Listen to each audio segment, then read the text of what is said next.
Hello mga ayong buntag mga idolos. Is another day na pod, Lunes nga adlaw karon mga idolos. So bago ta mo padayon sa tububaton kada adlaw. Shout out tanta sa usa ka supporter naton kinakusgan nga Master Baker sa Antiquera Big Shop, Victor Balmores. Ang kinakusgan pa rin si Victor Balmores. Thank you pa rin sa imong pag-always pagsuporta sa atong mga video.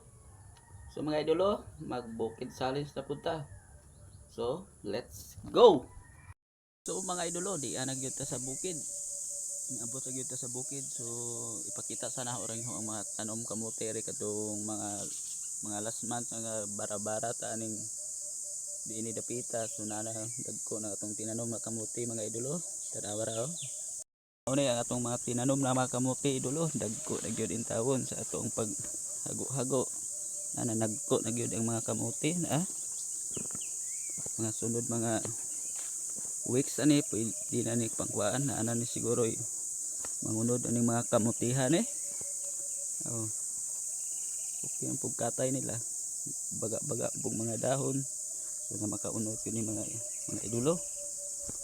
So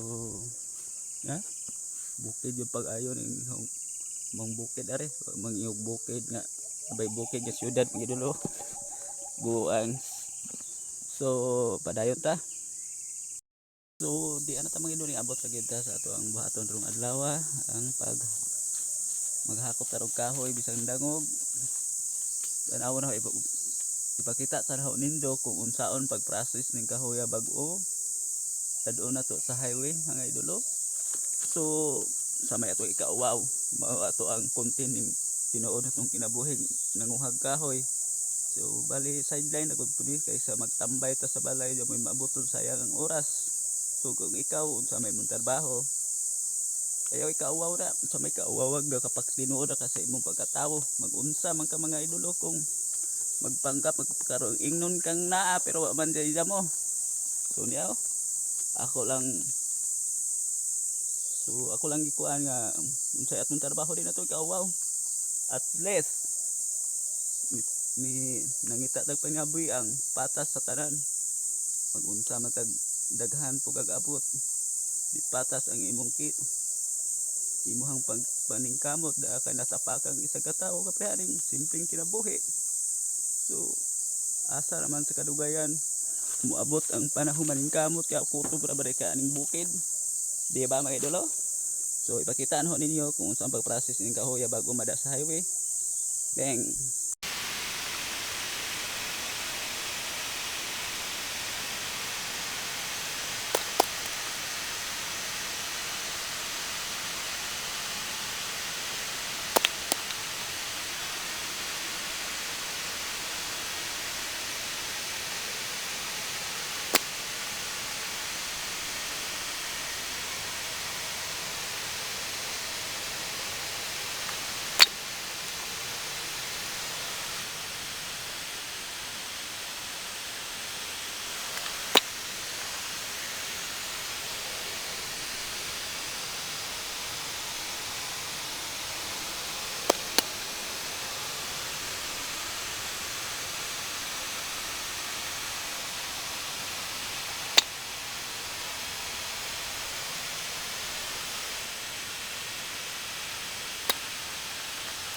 Mga idolo napakita na bang pag-process sa atong kahoy bago makabot sa highway niya. Ang final processing ang pagbangan-bangan.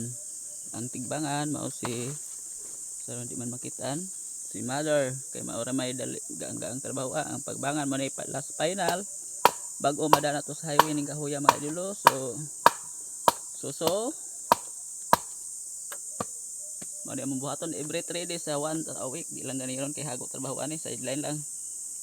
So wata lang magpagitan to sa pagkarga sa motor na to ning kahoy madana to sa highway dira atong motor pampalakasan sa bukid. SYM rang malakas sana all malakas di ka prihan lahina. Ayaw di ma. So tanawa lang atong sunod buhaton magkarga tag kahoy padung sa gawas highway final na ni.